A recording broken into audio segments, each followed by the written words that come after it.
상처의 기억. 이 정도로 자그만 동네였던가? 거의 40년 만에 찾은 마을의 그을린 지붕들을 바라보며 처음에 든 생각은 바로 이것이었다. 5살까지밖에 살지 않았기 때문에 기억은 제로에 가깝다. 그래도 더 크고 번화한 동네였다고 생각했었는데 역 앞 내리막길 양쪽에 나란히 있는 상점들은 거의 2층 목조 건물이다. 새로 지어진 것 같은 건물은 보이지 않는다. 무엇보다 토요일 저녁인데도 상점가에는 인적이 드물었다. 마치 유령타운 같았다. 참말로 한가로운 곳이로구먼. 다무라의 말에 사에키도 미소를 지으며 수긍했다. 이 마을을 처음 방문한 두 사람에게는 쓸쓸한 거리도 시골의 한가로운 풍경으로 보이는 것이다. 역 앞에 택시가 없는 것도 신기하네. 다무라는 나를 돌아보며 농을 걸었다. 기차 안에서 한 얘기와는 전혀 딴판이라고 그 눈빛은 말하고 있었다. 예전에는 꽤나 시끌벅적한 동네였는데 일단 다방이라도 찾아 거기서 택시를 부르는 수밖에 없다. 나는 두 사람을 재촉해서 앞으로 나갔다. 냉방도 제대로 나오지 않는 구식 차량이었던 데다가 차 내에선 아무것도 팔지 않았다. 목구멍이 들러붙는 것처럼 몹시 갈증났다. 다방 같은 게 있기는 할까? 다무라는 까마득히 멀리까지 보이는 상점가로 시선을 돌리며 걱정을 했다. 라면이나 화과자, 양품점 같은 점포는 보이지만 커피라고 적혀있는 간판은 보이지 않는다. 마을 중심과 역이 떨어져 있어. 게다가 고속도로가 생겨서 역 앞이 더욱더 황폐해진 것 같아. 이 상점가는 철도가 개통하고 나서 생긴 거야. 두 사람에게 이렇게 설명하면서 나도 그제서야 깨달았다. 그래서 더 낡은 인상을 받은 것이구나. 내가 이 마을에 살았던 40년 전은 이 상점가가 생긴 지 10년 전후의 일이다. 그 무렵은 신축에 가까운 상점이 쭉 주지어서 마을 중심의 오랜 건물보다 훨씬 화려하게 느껴졌던 것이다. 그러나 고속도로를 이용하게 되자 역 앞 상점가는 사람들에게 버림받게 되었다. 그리고 지금은 지어진 지 50년 이상 지난 그런 가게만이 남아있다. 동네에서 받은 인상이 천지 차이로 다른 게 당연할 것이다. 그렇다면 반대로 내 기억이 옳다는 생각이다. 적당한 데로 가서 택시를 불러달라고 부탁하는 게 더 나을 것 같은데? 아니야. 온천까지는 30분이나 걸려. 잠깐 쉬고 가자고. 아무것도 없는 여관이야. 안주나 위스키라도 꼭 사가야 된다고. 내 말에 두 사람도 동의했다. 우리는 가게를 찾아 장을 본 김에 다방도 물어보았다. 다무라가 생각한 대로 다방은 역에서 꽤 멀리 떨어져 있었다. 아이고, 다리 아프다. 가게 의자에 앉아 시원한 물을 마시고 다무라는 쓴웃음을 지었다. 모리구치가 돌아오지 않았던 게 이해가 된다. 돌아와도 이 마을에서는 제대로 된 일자리를 찾기 힘들었겠어. 그런 것 같아. 나도 인정했다. 농가나 상점의 장남 이외에는 일할 자리가 한정되어 있다. 기껏해야 읍사무소 정도인 것이다. 모리구치의 본가는 여기서 가까운가? 다무라가 물었다. 마을 중심이라고 들었는데 좀 뭐 하면 먼저 인사하러 들를까? 아니, 내일 가자. 사에키는 고개를 가로저었다. 가면 반드시 붙잡히게 될 거야. 우리는 모리구치 제사에 온 것이지 친척과 술 마시러 온 게 아니잖아. 마삼이라도 있다면 달라지겠지만 그러니까 지금 가면 피곤해진다고. 사에키의 이 말에 다무라와 나는 끄덕였다. 모리구치의 가족은 2년 전 장례식 자리에서 얼굴을 보았지만 거기서 잠시 비었을 뿐이다. 우리에게 있어 모리구치 가족은 그 아내 마사미뿐이다. 그러나 마사미는 작년에 정식으로 모리구치가의 호적에서 나와 이미 타인이 된 상태이다. 두 사람에게는 아이가 안 생긴 데다 아직 34살이라는 젊은 나이였기 때문에 미래를 생각해서 모리구치 부모님이 그렇게 제의한 것이다. 마사미도 부르셨을까? 다무라가 물었다. 전화해보는 게 어떨까? 아, 그래서 뭐라고 하게? 사에키는 혀를 찼다. 마사미가 여기 왔다고 해도 온천에 놀러 오라고는 말할 수 없잖아. 또 전날부터 근처 온천에 우리가 있다는 말을 들으면 모리구치 집에서 쓸데없는 신경을 쓰게 되실 거야.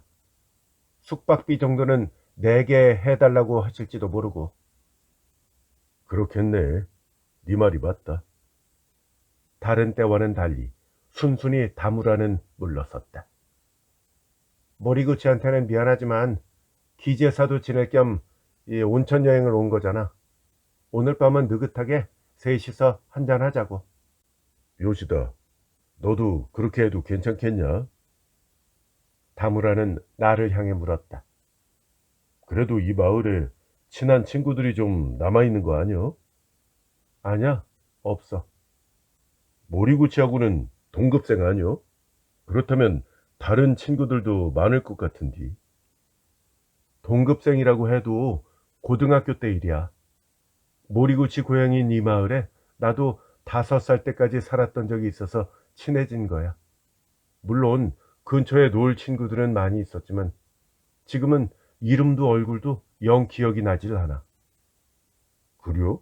한 명도 기억이 안 나는 거예요? 뭐 만나서 이름 들으면 생각날지도 모르지. 무엇보다 이제 와서 만난다고 해도 할 얘기가 뻔하잖아. 뭐 숨바꼭질이나 술래잡기 얘기 정도? 그런 친구들이니까. 그렇겠네. 뭐 5살이면 어쩔 수 없지 뭐. 아참, 요시다 아버님은 제약회사에 다니셨었다고 그랬지? 사이키가 생각난 듯이 말을 꺼냈다.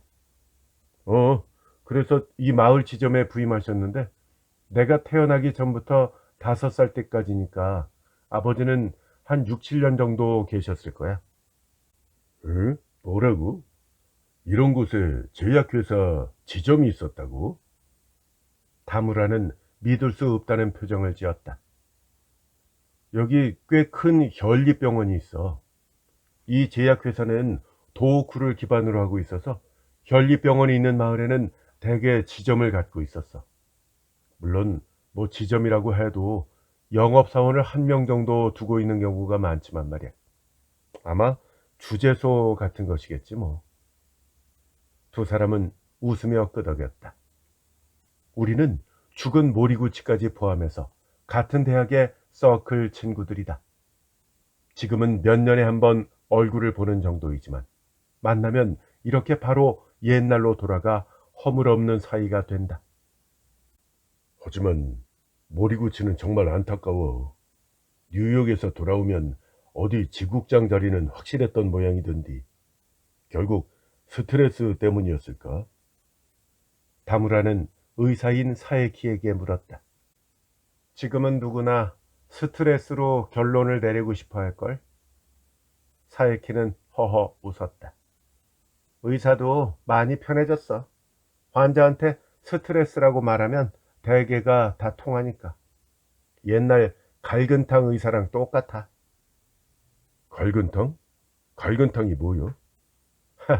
감기든 복통이든 갈근탕을 처방하면 의사처럼 보이던 시절이 있었다니까. 그거랑 비슷한 거지 뭐.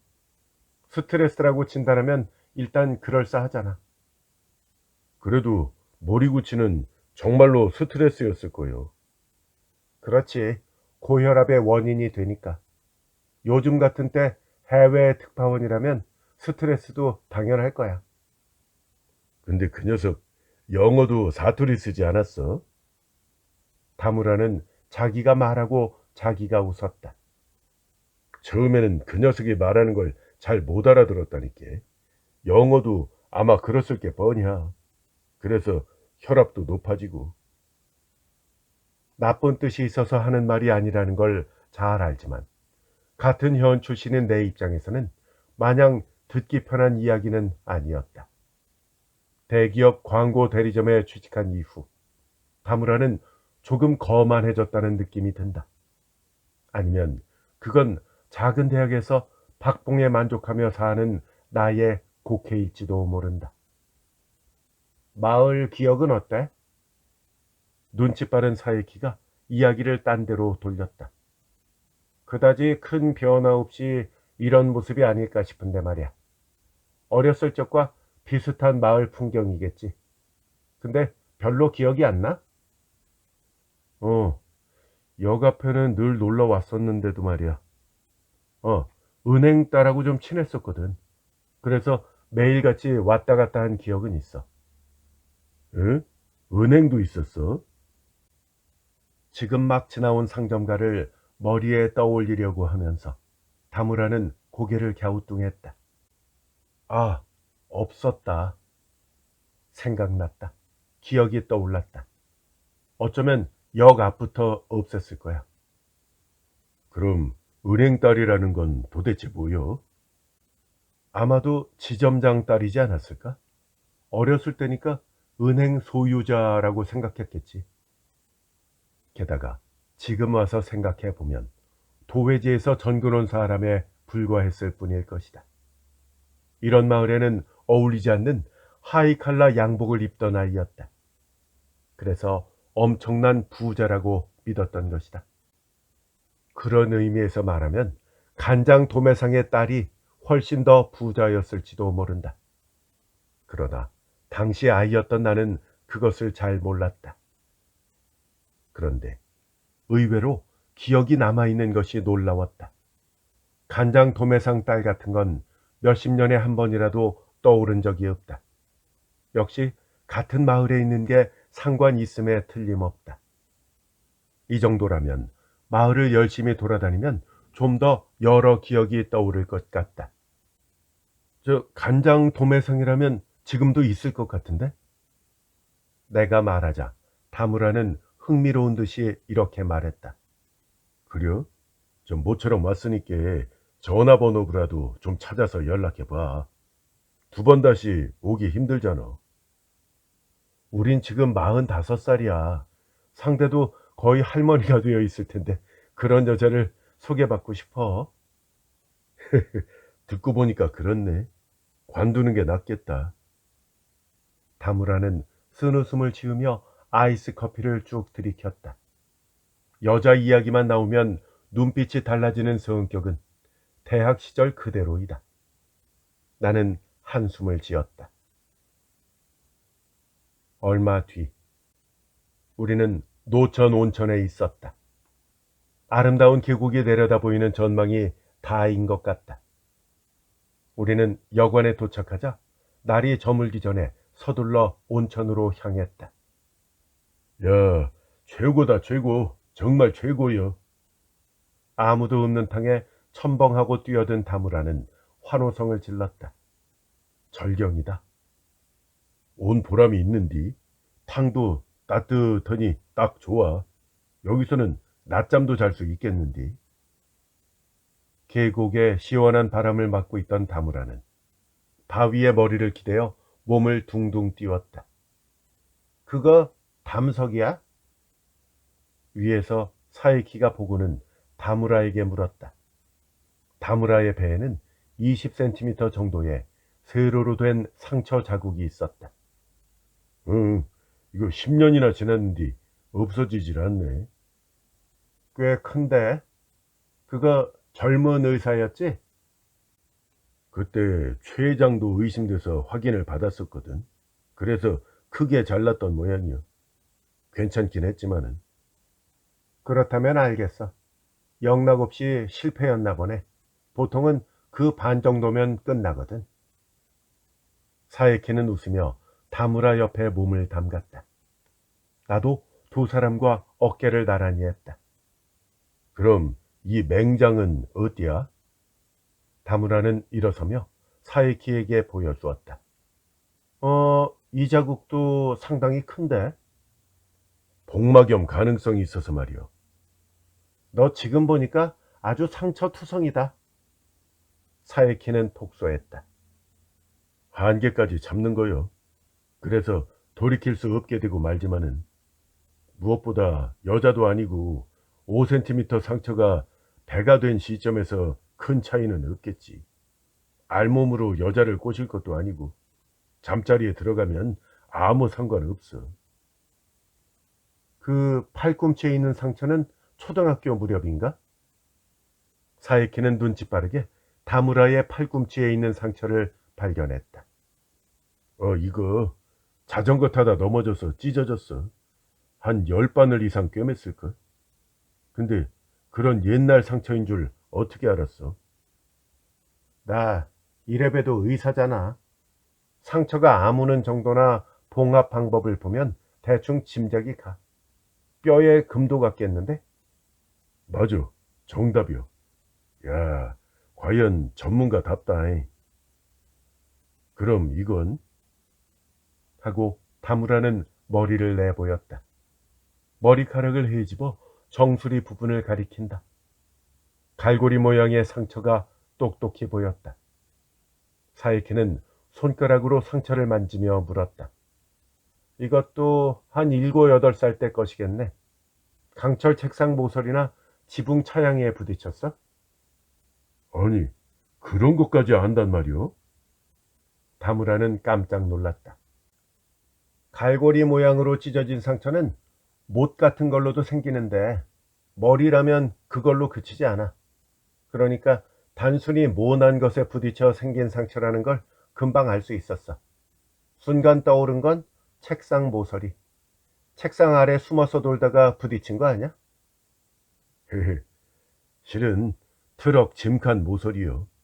한창 술래잡기 하다가 정차에 있던 트럭 아래에 숨었어. 근데 들켜서 고개를 들다가 쾅 부딪힌 거지 뭐. 그때 엄청나게 피가 났었어. 죽는 줄 알았다니까. 그랬겠다. 피가 보이면 다들 그렇게 느끼니까.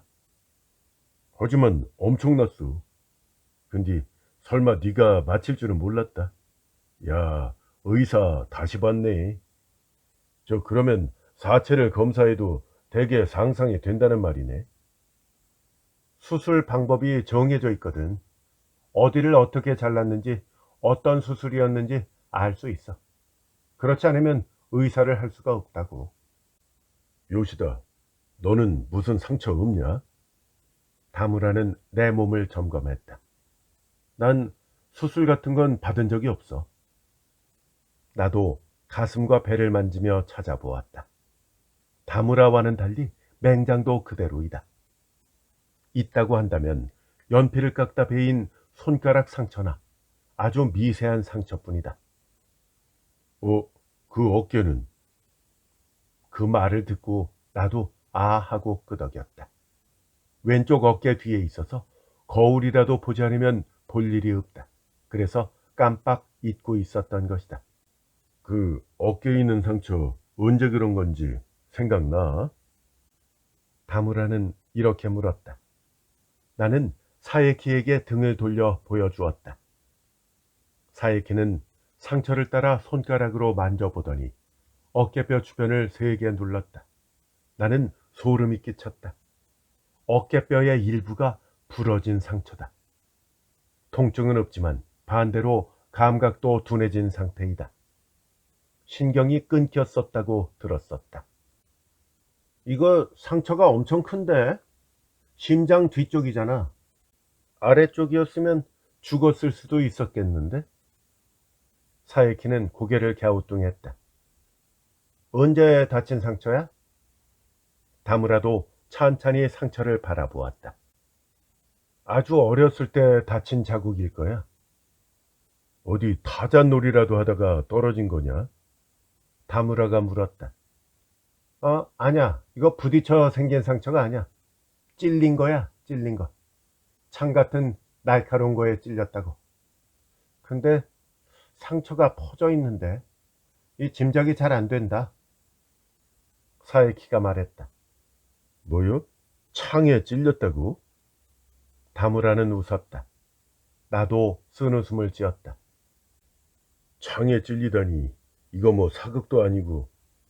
창 같은 거라고 했잖아. 나무에 올랐을 때 떨어져 말뚝에 찔린 거 아니냐? 다무라는 나에게 물었다. 저 두 사람 다 항복이야? 나는 어깨를 탕에 담그며 둘을 마주 보았다. 내가 정답을 알려줄게. 니들 반만 정답이야. 못이 찔러서 찢어진 거야. 구르는 바람에 못이 튀어나온 판자 위에 떨어졌대. 어렸을 때라서 상처가 이렇게 커진 거야. 난 전혀 기억이 없지만. 아니야, 이건 못이 아니야. 이건 달라. 못 아니라고. 사에키는 부정했다. 못으로는 이렇게 상처 입구가 퍼지지 않아. 만일 그렇다고 해도 이 톱날처럼 들쑥날쑥한 것으로 생긴 상처인 게 분명해. 또 이 정도의 상처가 기억이 없다는 건 서너 살 때의 상처일 거야. 못에 긁힌 상처라면 반드시 작아졌어야 된다고. 사에키는 다시 어깨뼈를 더듬더니 이렇게 말했다. 어깨뼈가 부자연스럽게 붙어있다. 부러졌든지 터진 자국이야. 못이었으면 그대로 뼈에 박혀있지 근육을 위로 찢을 리가 없잖아. 사에키 말이 맞는 것 같은데 이 폭이 2cm에 가까워. 못이라고는 할 수 없겠는데. 다무라도 이렇게 사에키 의견에 동조했다. 아버지가 옆에 계셨는데 뼈가 부러져서 치료하기 쉽도록 크게 절개했었대. 난 그렇게 들었었다. 메스 상처는 못보다도 훨씬 가늘어. 애당초 절개 상처는 오히려 아래로 뻗어 있는 쪽이야. 네가 잘못 들었든지 아니면 뭔가 착오가 생겼을 거야. 사에키는 완강하게 물러서지 않았다. 확인하고 싶어도 우리 아버진 벌써 돌아가셨잖아. 그럼 넌 쭉 그렇게 믿고 있었던 거구나? 당연하지. 난 기억도 못하는 상태니까. 의심한 적은 단 한 번도 없었다. 철이 들었을 때는 이미 상처가 나아 있었기 때문이다. 내가 아니더라도 누구든 들은 대로 받아들이고 넘어갔을 것이다. 의사한테 보여준 건 나한테가 처음이야? 그럼 아프지도 않은데 그럴 필요가 있었겠어? 아, 그건 그렇겠네. 사에키는 웃으며 말했다. 어쨌거나 못은 절대 아니야. 물론 무사했으니까 운이 좋았던 거지. 하지만 못이라고 아버지는 말씀하셨는데. 나는 당황스러웠다. 잘못 들은 것은 절대 아니었다. 어렸을 때는 아직 상처도 생생하고 나는 친구들에게 자랑 삼아 보여주곤 했었다. 그때마다 아버지한테 그 사고 상황을 반복해서 들었던 것이다. 사에키의 판단이 확실하다면 아버지가 나에게 거짓말을 한 셈이 된다. 왜일까? 거짓말을 하셨다면 왜 거짓말을 하신 걸까? 아무리 생각해 보아도 이해가 되지 않았다.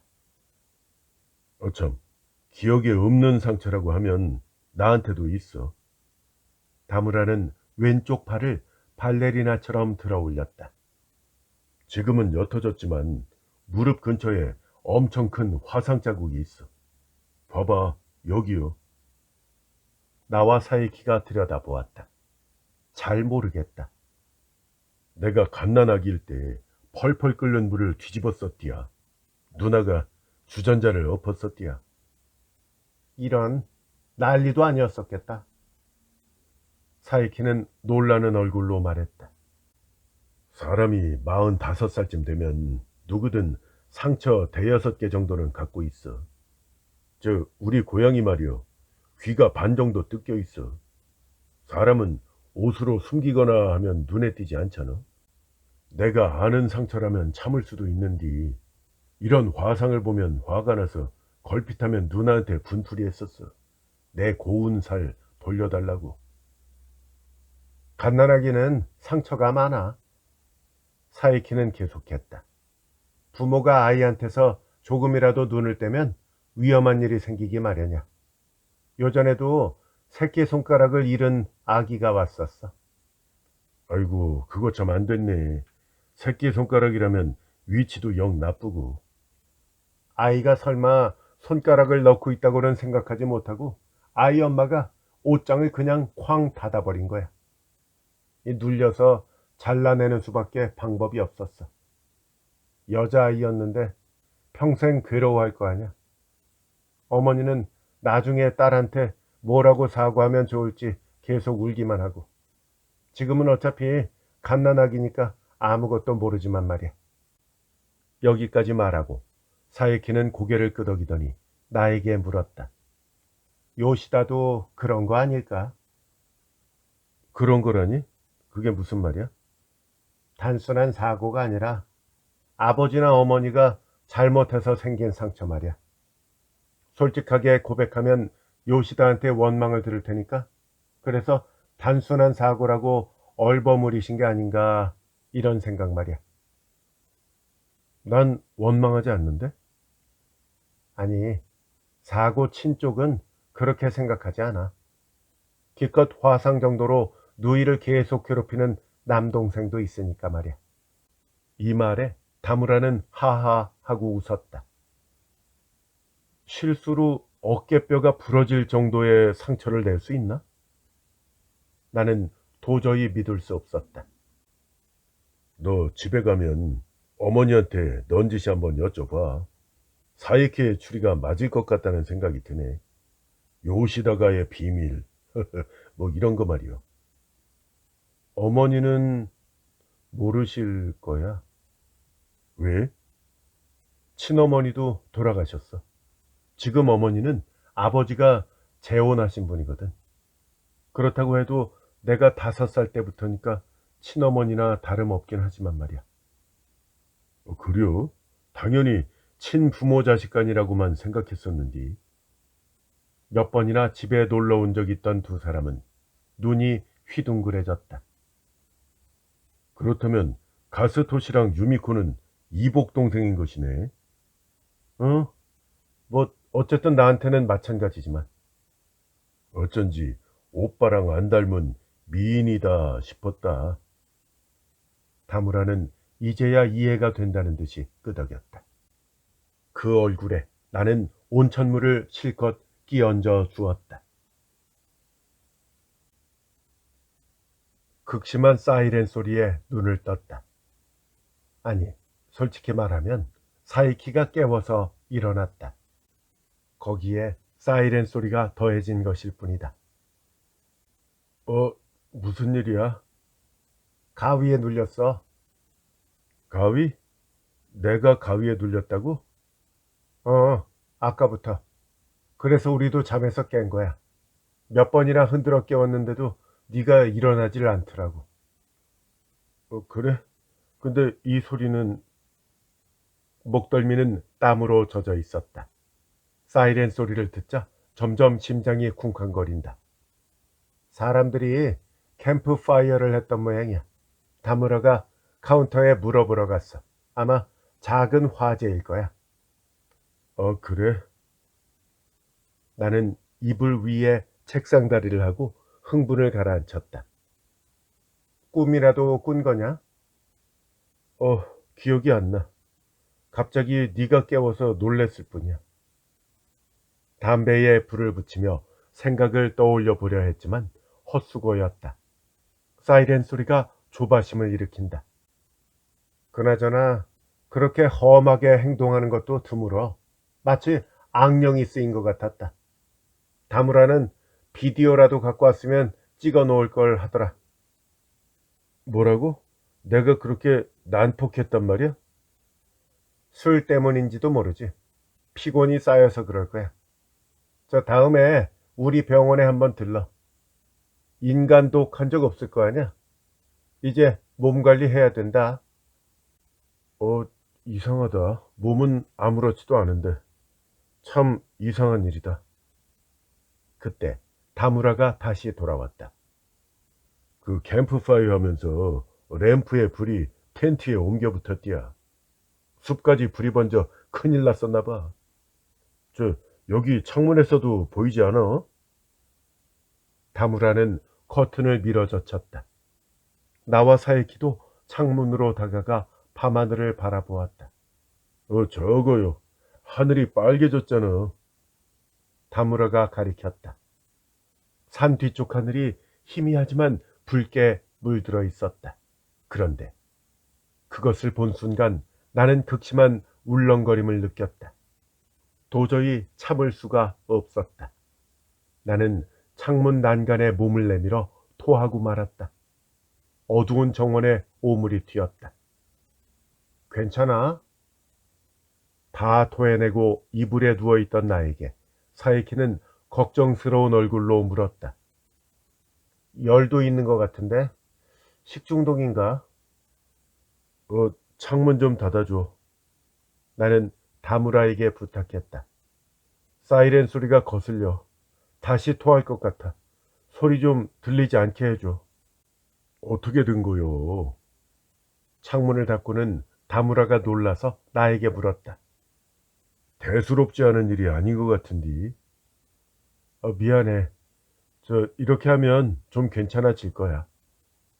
나는 가슴을 열고 심호흡을 반복했다. 귀에 거슬리는 사이렌 소리만 사라지면 더 좋을 텐데. 근데 무슨 꿈이었어? 다무라는 사이키와 똑같은 질문을 했다. 아빠, 아빠라고 하던디. 아빠? 네가 잠결에 그렇게 잠꼬대하던디. 아빠라고. 그 말에 사이키도 끄덕였다. 나는 전혀 짐작이 되지 않았다. 꿈을 꾼 기억조차 없는 것이다. 늘 그런 건 아니지? 나도 불안해졌다. 이런 일은 처음이라고 생각하지만 요즘은 와이프와 침실을 따로 쓰고 있어서 단언할 수가 없다. 너 젊은 여자랑 모텔에 가서 이러면 아주 스타일 구긴다잉. 다무라는 희죽거리며 눌렸다. 모리구치의 기제사는 지체 없이 끝났다. 기제사에는 모리구치 아내였던 마사미도 와 있었다. 오랜만에 만난 마사미는 꽤 젊어 보였다. 원래 34살이기 때문에 우리보다 11살이나 어린 것이다. 이제 바로 도쿄로 가세요? 문까지 전속 나온 마사미는 이렇게 물었다. 그러면서 괜찮으시면 저도 함께 데려가 주세요. 오늘은 여기서 자는 거 아니야? 이제 30분만 있으면 나갈 수 있어요. 그래요? 그럼 어디 가서 기다리고 있을게.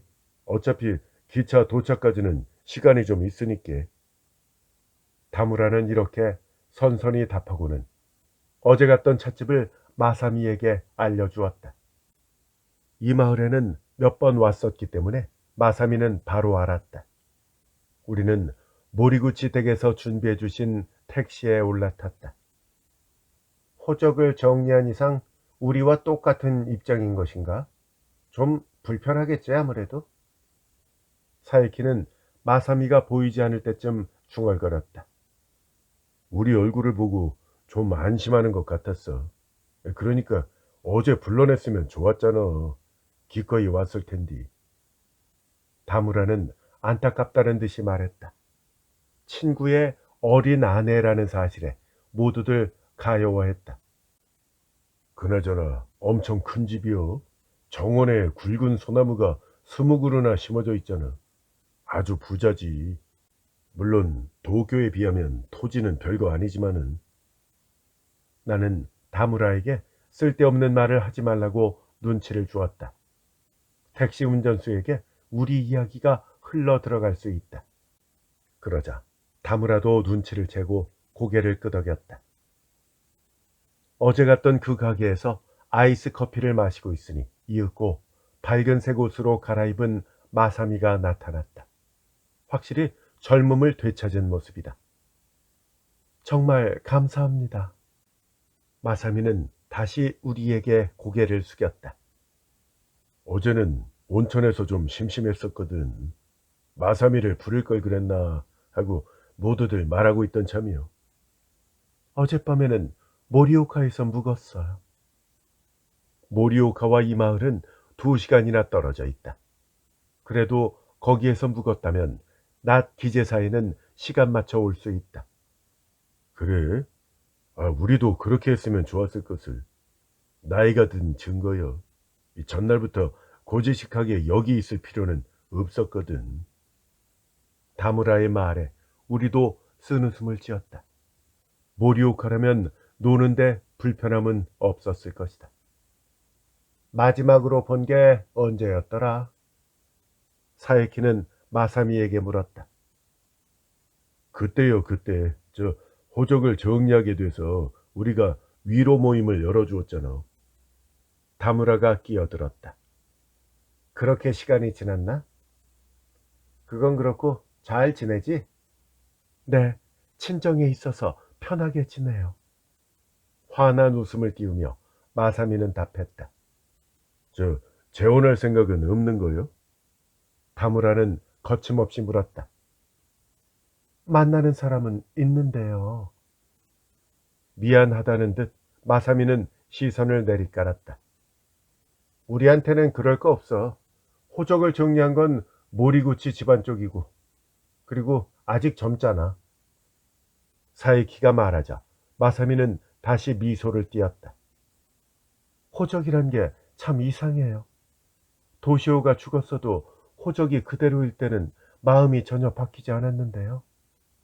정리한 순간 도시오가 저한테서 떠나가는 거예요. 과연 그렇구나.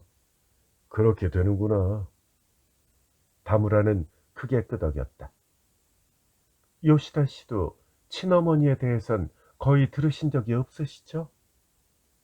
우리는 우리도 모르게 얼굴을 마주했다. 모리구치한테 들었나? 그 말에 바로 나도 생각이 났다. 모리구치한테는 말했었던 것이다.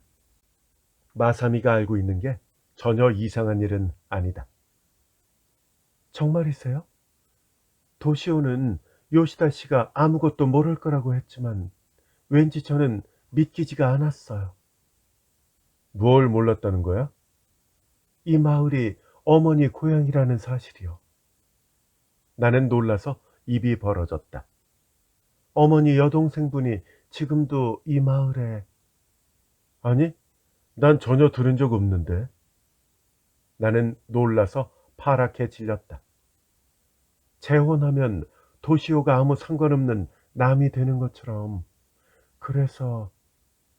잠깐만, 지금 하고 있는 말이 전부 사실이야?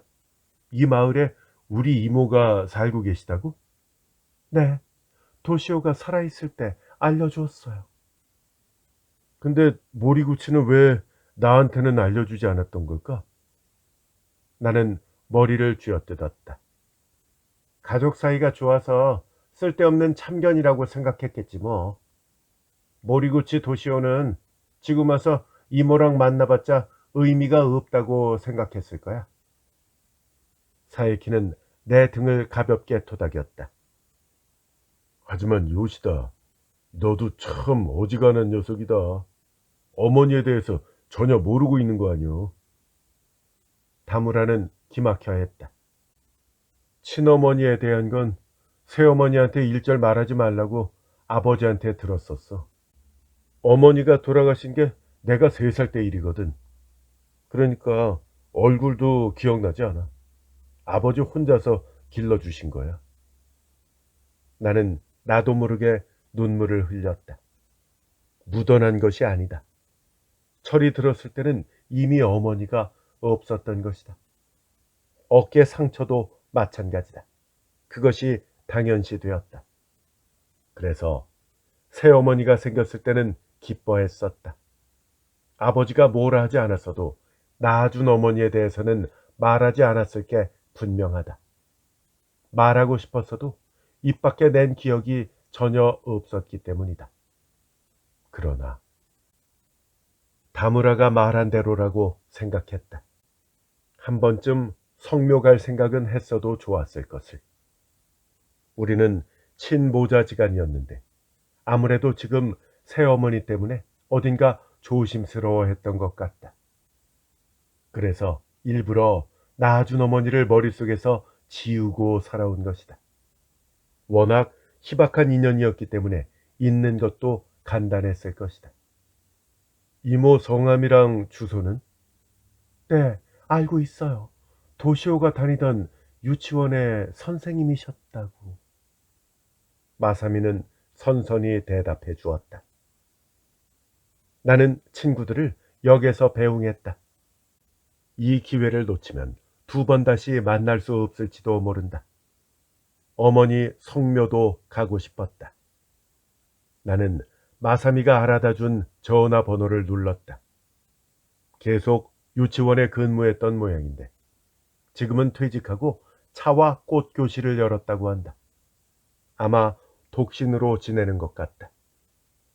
벨이 3번도 채 울리기 전에 상대가 받았다. 내 목소리는 막혔다.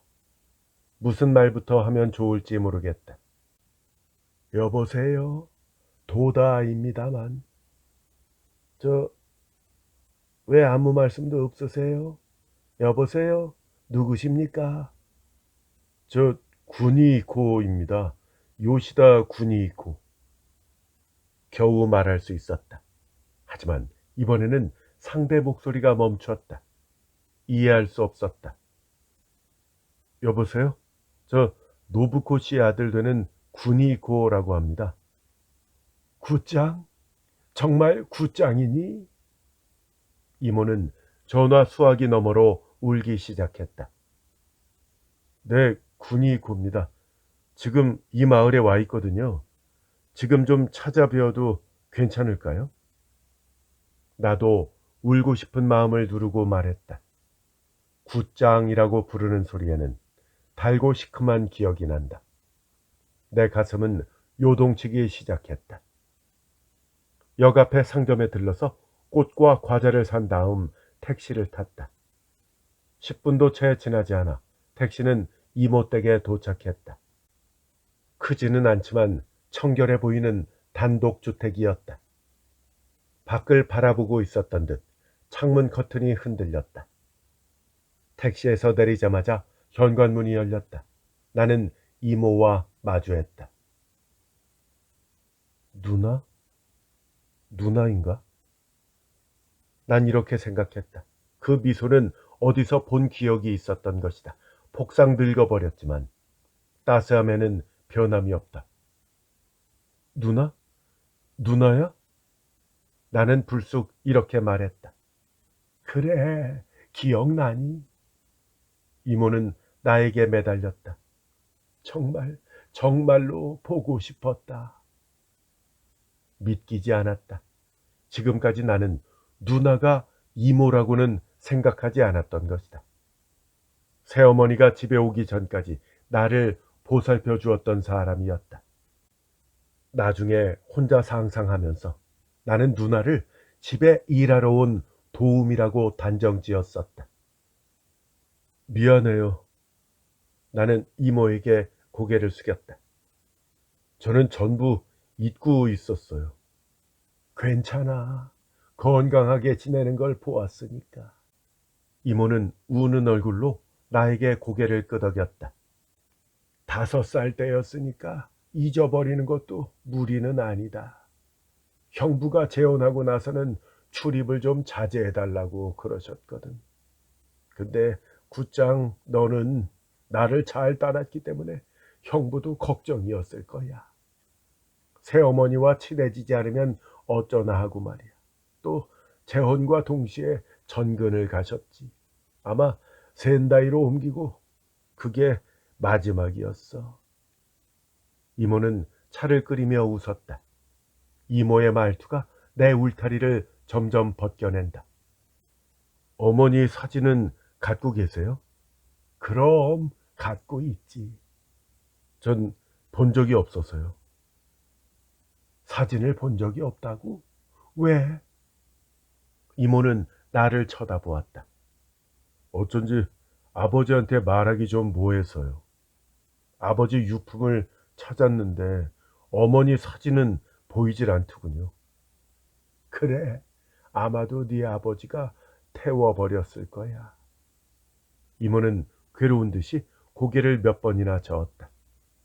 그래, 지금은 어떤 일을 하니? 이모는 뿌리치듯이 화제를 바꿨다. 네, 저 도쿄에 있는 대학에서 경제학을 가르치고 있어요. 그래, 교수가 됐구나. 아주 잘 컸다, 잘 컸어. 분명 언니가 기뻐할 거야. 난 어머니가 이 마을 출생인 것도 몰랐어요. 참 나쁜 아들이죠. 형부 회사에 언니는 현지 채용으로 입사했었어. 그리고 교제하고 반년 만에 결혼했지. 이모는 사진을 찾다가 일어섰다.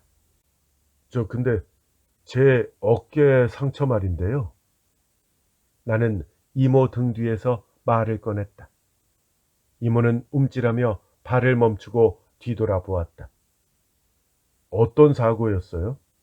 저 못으로 찢겼다고 아버지한테 들었었는데 의사인 제 친구가 절대 그렇지 않을 거라고 했어요. 근데 전 전혀 기억이 나질 않아요. 나도 그건 잘 몰라. 내가 집에 도착했을 땐 이미 이불이 피범벅이 돼서. 그러면 역시 밖에서 난 사고가 아니군요. 병원에 가는 게 먼저였다. 살아나지 못하는 것 아닌가 걱정했었지. 언니한테 물어봐도 묵묵부답이었고. 하지만 뭐요? 그 무렵 두 사람은 자주 싸웠어. 나도 어린 나이였고 그 이상 물으면 미안한 생각이 들어서 말이야. 부부 싸움이 원인이었던 것 같아. 그 사건에 제가 말려들었던 거네요. 밤중이었다. 밤중이었다는 것 말고는 생각이 나질 않는구나. 사에키의 상상이 맞은 셈이다. 그래서 아버지는 거짓말을 했던 것이다. 왜 그렇게 자주 싸움을? 형부가 언니를 의심했던 모양이야. 의심이라면 외도. 내 말에 이모는 어쩔 수 없이 긍정했다. 하지만 오해야. 언니는 그렇게 말했다. 나도 그렇다고 생각하고. 언니는 그럴 제목이 못 되는 사람이야.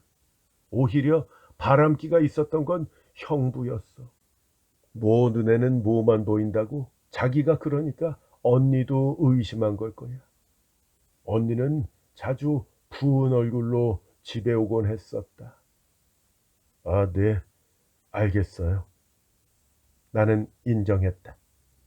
지금 어머니와의 사이에서도 똑같은 일이 반복되었었다.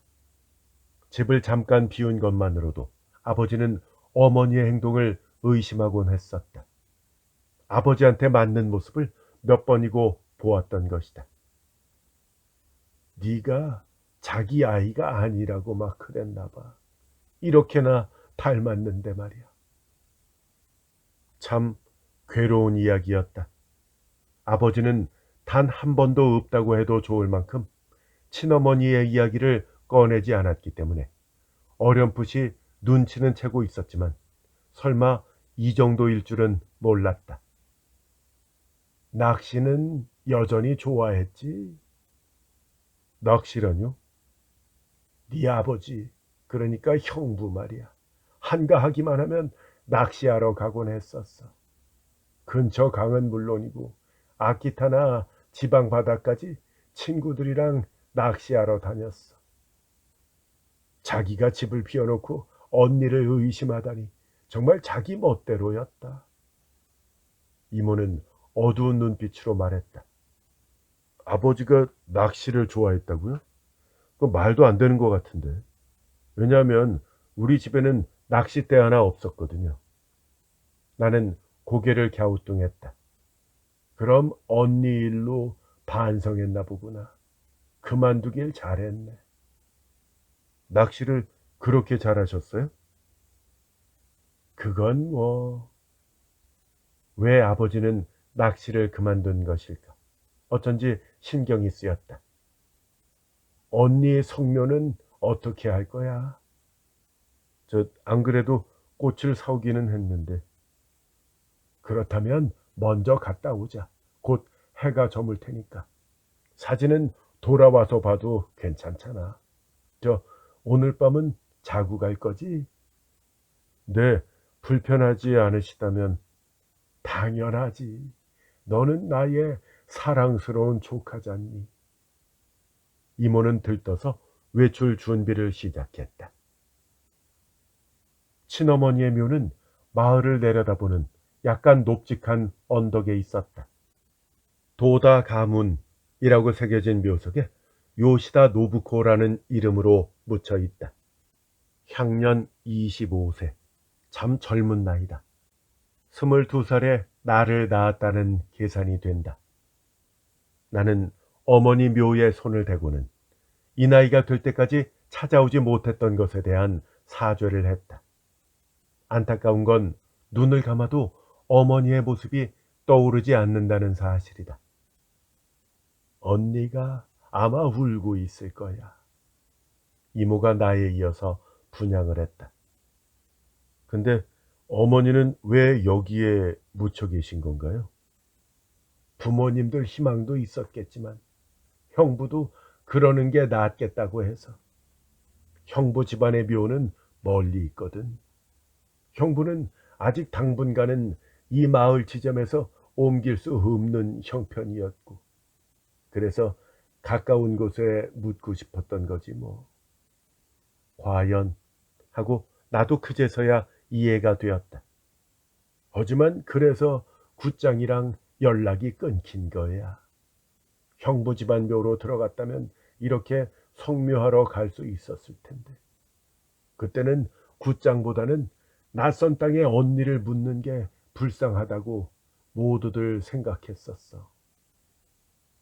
그랬군요. 저 다른 분들은 안녕하세요? 그렇게 말은 했지만 어머니 친정의 가족 구성도 잘 모른다. 아버지, 그러니까 너의 외할아버지는 돌아가셨고 어머니, 즉 너의 외할머니는 아직 정정하시다. 우리 오빠 가족과 함께 살고 계시지. 나중에 연락할게. 굿장이 왔다는 걸 아시면 모두들 기뻐 달려오실 거야. 죄송합니다. 갑자기 눈물이 흘렀다. 혈연 관계인 사람들이 이 마을에 많이 살고 있었던 것이다. 그리고 지금까지 나를 염려해 주었던 것이다. 나는 한 번 더 절하고 돌아섰다. 언덕길에서 마을이 한눈에 보인다. 마을은 타는 듯한 석양빛으로 둘러싸였다. 내 발은 움츠러들었다. 왠지 나는 이 석양이 별로다. 사람들은 석양을 아름답다고 하지만 나는 불길한 생각이 든다. 또다시 어젯밤의 구역질이 찾아올 것 같았다. 나는 필사적으로 석양에서 눈을 돌려 마을 풍경을 바라보았다. 하지만 마을 지붕들도 새빨갛게 타고 있다. 심호흡을 반복하던 내 시야에 큰 건물이 들어왔다. 멀리 있지만 목조로 된 정면 현관에 발코니가 튀어나온 것이 보였다. 현관 앞에는 봉긋한 정원수들이 있는데 굵은 소나무가 두 그루, 건물 지붕보다도 높이 뻗어 있다. 이모, 저기 저거 현리병원이죠? 기억나니? 정면 현관은 예전 그대로네요. 역사가 깊은 병원이라서 남은 부분은 그대로 보존하고 있는 거야. 아무래도 어색한 인상이었다. 현관을 중심으로 좌우로 뻗은 2층 건물은 쇼와 초기에 만들어진 듯한 오래된 모습이다. 하지만 그 뒤에 있는 3층 건물은 새 것이다. 그 두 개 건물에는 연결 복도가 놓여 있다. 지금은 뒷건물 1층이 진찰센터가 되었고 2층과 3층이 입원실이야. 입원실. 내 시선은 빌딩 쪽으로 옮겨갔다. 하얀 건물은 석양을 받아서 마치 화재가 난 것 같았다. 하늘이 온통 불타고 있다. 지나가는 구름이 치솟는 담배 연기처럼 느껴졌다. 내 심장은 쿵쾅쿵쾅 울리기 시작했다. 무섭다. 무릎이 덜덜 떨린다. 나는 몇 번이고 침을 삼켰다. 왜 이러는 것일까? 굿장, 굿장. 그 자리에 쭈그리고 앉아있던 나를 향해서 이모가 외쳤다. 나는 몸을 웅크렸다. 이마에 진땀이 흠뻑 났다. 나는 소매로 땀을 닦았다. 올려다본 이모의 얼굴도 석양으로 물들어 빨개져 있다. 나는 비명을 질렀다. 죽은 어머니의 얼굴로 보였다. 어머니도 이렇게 죽어간 것이다. 굿장, 왜 이러니? 응? 왜 그래? 이모는 내 어깨를 세차게 흔들었다. 어머니는 병으로 돌아가신 게 아니죠? 나는 이모에게 확인했다. 어머니는 어떻게 돌아가신 거예요? 네? 굿장, 너 전혀 몰랐니? 이모는 소름 끼치는 듯이 나를 바라보았다. 결핵 때문이 아니었죠? 이 하늘이 무서워요. 어머니가 나를 보고 있어요. 형부가, 즉 네의 아버지가 정말 결핵 때문에 네 엄마가 죽었다고 했니? 이모는 뒷걸음질 쳤다. 왜 그런 거짓말을 했을까? 어머니는 어디서 돌아가신 거예요? 네? 저 병원에서 죽었다. 언니는 화재를 당해 죽었어. 나는 병원을 바라보았다. 극심한 불길이 병원 전체를 감싸고 있었다. 도망치려고 갈팡질팡하는 환자 목소리가 귀에 울려 퍼진다. 입원실 창문에까지 불꽃이 번지고 있다. 나는 울기 시작했다. 무섭다. 몸이 움직이질 않는다. 타닥타닥 천장에서 불꽃이 떨어진다. 바닥에 누워있던 어머니 얼굴이 새빨갛다. 불안이 나를 덮쳤다. 창문이 열 때문에 깨진다. 간호사들이 환자를 업고 복도를 달린다. 그 위에 불꽃 덩어리가 떨어졌다. 비명이 계속 이어진다. 두세 차례 폭발음이 들렸다. 불길이 방을 환하게 밝혔다. 아빠, 아빠 하고 나는 소리쳤다. 그 자리에 아버지가 나타났다. 아버지는 나를 안아 올리고는 창문 밖으로 뛰어내렸다. 나는 아버지에게 매달리면서 어두운 밤하늘을 밝게 비추고 있는 그 불길을 바라보았다. 소방차 사이렌이 차츰 다가온다. 아버지는 나를 안전한 곳으로 옮기고 다시 불꽃을 향해 달려간다. 아빠, 아빠, 저 혼자 두고 가지 마세요. 이 모든 것이 갑자기 떠올랐다. 나는 멍하니 병원을 바라보고 있었다. 그 순간 그 기억이 되살아난 것이다. 병원은 아무 일 없이 석양 속에 서 있었다. 저 생각났어요. 어머니가 죽었을 때의 일이 생각났다고요. 대화재였죠? 36명이나 죽었다. 타고 남은 건 정면 현관이 있는 건물뿐이야. 입원 병동은 전소했고 대부분은 환자와 간병인이었는데 몇몇 간호사랑 의사도 있었지. 화재의 원인은요? 취사실에 가스가 새서 가스 본배가 폭발해서 불이 빨리 번졌다고 했던가. 무슨 병으로 어머니는 입원하셨던 거예요? 언니가 아니라 굿장 네가 상처를 입어서 매일 치료받으러 다녔었다. 나는 할 말을 잃었다. 단지 오래된 상처라고 생각했는데 그 배후에는 내 인생을 바꾼 일이 숨어 있었던 것이다. 이 상처만 없었더라면 어머니가 화재를 당하는 일은 없었을 것이다. 결국 내가 어머니를 죽인 것이나 다름없다. 그래서 아버지는 거짓말을 했구나. 상처에 대해서 설명하다 보면 어머니를 죽게 한 화재까지 이야기가 커질 것이고, 또 내가 괴로워할 게 뻔하니까 일부러 다른 이야기를 한 것이 분명하다. 화재에 대한 꿈을 몇 번 꾼 것 같아요. 나는 이모에게 말했다. 기억은 완전히 잃어버렸지만 뇌의 한쪽 구석에는 각인되어 있었던 것이다. 저녁노를 싫어했던 것도 무의식 중에 화재를 연상했기 때문일 것이다. 부장은 운이 좋았다. 불이 처음 시작된 취사실하고는 엎어지면 코다알거리였거든. 언니, 그러니까 네 엄마가 너를 지켜준 거야. 이모는 따뜻하게 내 등을 어루만졌다. 낡아서 바랜 앨범을 가져다 준 것은 외삼촌의 장남 부부였다. 나와는 1살 차이 나는 사촌형이다. 나에 대한 이야기는 예전부터 들었던 모양이다. 처음 만났다고는 하지만 우리는 곧바로 친해졌다.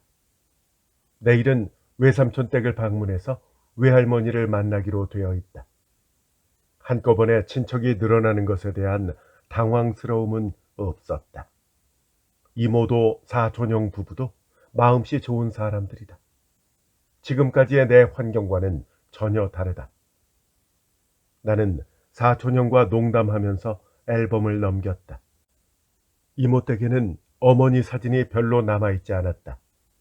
그래서 외할머니가 갖고 계신 앨범을 가져다 주시기로 하신 것이다. 이 앨범에는 어머니가 어렸을 적 사진까지 보관되어 있다. 엄청 미인이시네. 원래 이 마을에 미인이 많긴 했지만 이 정도라면 이 아버지가 걱정하신 것도 무리는 아니었겠어. 남자들이 가만두지 않았겠는걸. 술이 들어간 사촌형이 어머니 사진을 들여다보며 이렇게 말했다. 지금은 촌스럽게 느껴질지 몰라도 확실히 귀여운 얼굴이었다. 사진을 계속해서 들여다보고 있으니 어머니의 윤곽이 차츰 또렷해진다. 앞치마 차림으로 나를 안고 있는 사진이 있었다. 이때 나는 어머니의 따스한 사랑을 고스란히 받고 있었을 것이다. 어머니의 미소가 눈부시다. 어머니는 늘 웃고 있다. 현리병원 초목을 둘러싼 돌에 걸터 앉아서 어떤 젊은 남자와 어깨를 나란히 한 사진이 눈에 들어왔다. 남자는 의사 같았다. 목에는 청진기를 걸고 있다. 어머니는 약간 새침한 모습이다. 이분은 의사신 것 같은데 누구실까요? 내가 가리키자 이모가 옆에서 보았다. 그런데 이모는 약간 당황했다. 아무래도 상상한 대로인가 보다. 이 사람이랑 소문이 났었군요. 내가 먼저 말을 꺼내자 이모는 이내 끄덕였다. 하지만 결혼 전에 사귀었던 사이였을 뿐이야. 그럼 이 사람의 아이라고 의심받았다는 말이에요? 나는 쓴웃음을 지으며 사진 속의 남자 얼굴을 보았다. 나와는 전혀 다르게 생겼다. 즉, 우리 아버지가 잘못 짚은 것이다. 참 이상하지. 그때 화재로 이 남자도 함께 죽었으니까. 마침 당직이었어. 그렇다면 저 세상에서 부부가 되었는지도 모르겠네요. 사촌형의 농담에도 이모는 웃지 않았다. 무언가 싫은 기억이 떠오른 나는 거기에서 이야기를 마무리했다. 앨범을 말없이 넘겼다. 아버지와 어머니의 결혼 사진이 보였다. 아버지는 득이양양한 모습으로 가슴을 활짝 펴고 있다. 그 다음부터는 갓난아기인 나와 어머니가 중심이 된다.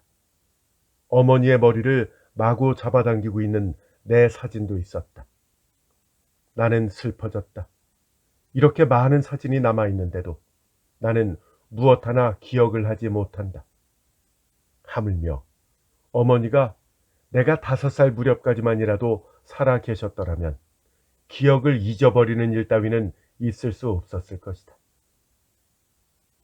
그리고 아버지가 낚시를 좋아했던 것을 말해주는 그런 사진이 나왔다.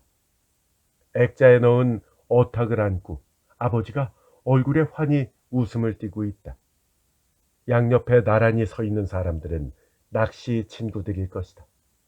어머니도 부자연스러운 얼굴로 아버지 옆에 앉아 있다. 어? 근데 이게 뭐지? 이마를 받치고 있는 아버지 오른손에는 짧은 봉 같은 것이 쥐어져 있었다. 북채처럼 보이는데 봉 끝에는 검은 갈고리가 튀어나와 있었다. 가까이 가져다 확인하는 사이 내 어깨 상처에서 서서히 통증이 느껴지기 시작했다. 아니, 통증이라기보다 가려운 것에 가깝다. 나는 어깨를 움직였다. 어깨의 불편함은 좀처럼 가시지를 않는다. 왜 그래?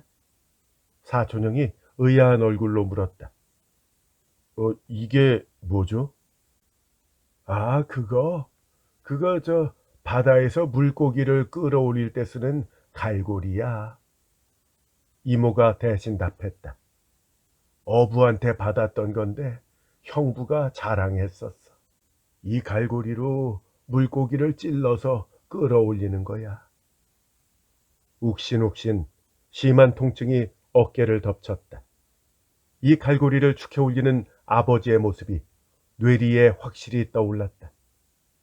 나는 무심코 어깨를 움츠렸다. 아버지는 취해 있었다. 밥상을 발로 걷어차며 어머니와 나에게 다가왔다. 어머니는 나를 안고 도망쳤다. 아버지는 성난 목소리를 퍼부으며 갈고리를 힘껏 휘둘렀다. 전구가 깨졌다. 깜깜해졌다. 나는 겁에 질려 울기 시작했고 그 소리를 듣고 아버지는 돌진했다. 아버지는 암흑 속에서 어머니의 팔을 붙잡았다. 어머니는 그 팔을 뿌리치고 침실로 뛰어갔다. 아버지가 또 쫓아온다. 나는 어머니 어깨 너머로 정면에서 아버지 얼굴을 보고 있었다. 아버지는 미쳐 있었다.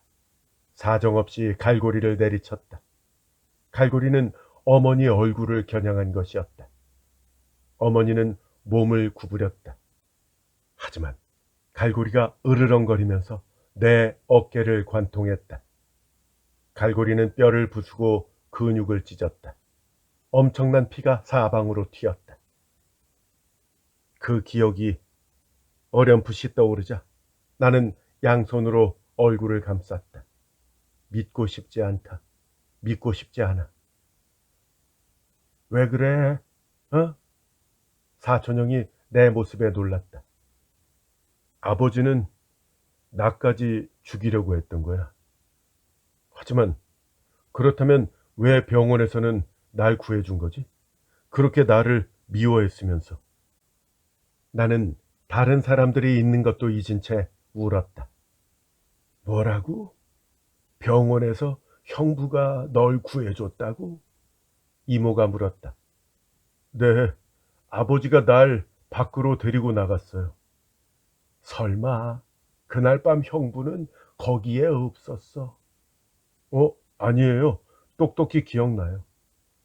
형부는 아키타에 밤낚시하러 갔었거든. 돌아온 건 다음날 아침이었어. 네가 아마 착각한 걸 거야. 다른 사람이 도와줬겠지.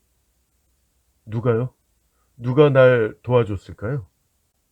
글쎄, 그건 모르겠다만. 하지만 틀림없다. 넌 상처 때문에 아직 걸을 수 없었어. 아니에요. 아버지였어요. 어머니랑 얘기하고 있었어요. 그리고 거기에 하얀 옷을 입은 사람이 와서 그때 와싹하고 등줄기에 오한이 느껴졌다. 뚜렷하게 그날 밤 일이 머릿속에 떠올랐다. 분명 내 얼굴은 공포로 가득 차 있었다. 아버지는 이날이 오기만을 기다리고 있었던 것이다. 어머니가 병원에 오는 날은 그 젊은 의사도 거기 올 거라고 예측하고 있었던 것이다. 그리고 예상대로 되었다. 아버지는 먼저 죽인 어머니의 사체를 한쪽 구석에 숨기고 의사를 기다리고 있었다. 아무것도 모른 채 그 의사가 나타났다. 아버지는 등 뒤에서 목에 낚싯줄을 느슨하게 휘감아 천천히 조여 죽였다. 다음으로 취사실에 잠입해서 가스 꼭지를 열었다. 가스가 찰 때를 예상하고 아버지는 낚싯줄 끝 가짜 미끼에 불을 붙여서 낚싯대를 조종해서 취사실 근처까지 날린 것이다. 그리고 심한 폭발이 일어났다. 아버지는 나를 내버려 두고 밖으로 도망쳤다. 그 뒤는 앞에서 생각난 대로이다. 아버지가 다시 돌아와 나를 구해준 이유는 모르겠다. 과연 불쌍하다는 생각에서였을까? 애당초 모든 것은 아버지의 망상에서 비롯된 일일 것이다. 어머니와 의사가 이야기하는 모습을 나는 몇 번이고 병실에서 보았다. 하지만 두 사람은 그런 관계는 아니었던 것 같다. 지금 와서 생각해보면 젊은 의사의 지시를 받는 제약회사 세일즈맨이라는 아버지의 입장이 망상을 더 크게 부풀린 것이 분명하다. 그 이후 아버지가 낚시를 하지 않게 된 것도 당연할 것이다. 낚싯대를 휘두를 때마다 화재 기억이 역력히 되살아났을 것이다. 아버지는 살인자였다. 나는 끝없는 나락에 빠진 기분이었다. 눈을 감자 어두운 복도에서 아버지가 낚싯대를 조종하는 모습이 보인다. 아버지는 만족스러운 듯한 웃음을 띠고 있었다. 그 얼굴만은 닮고 싶지 않다. 나는 단념하기로 했다. 고작 해야 불륜 아닌가? 아내가 원하는 대로 하는 수밖에 없다. 이혼에 응해주면 그만인 것이다. 수치스러운 기분은 잠시 동안에 불과하다. 아내를 죽이면 나도 아버지와 똑같은 얼굴이 되고 말 것이다. 내가 이 마을에 온 것은 우연이 아닌 것 같은 생각이 들었다. 혹시 돌아가신 어머니가 내 살이를 멈추게 하기 위해서 이루어진 일이 아니었을까? 어머니의 미소가 나를 따뜻하게 감싼다. 어깨에 난 상처는 어느덧 사라지고 없었다.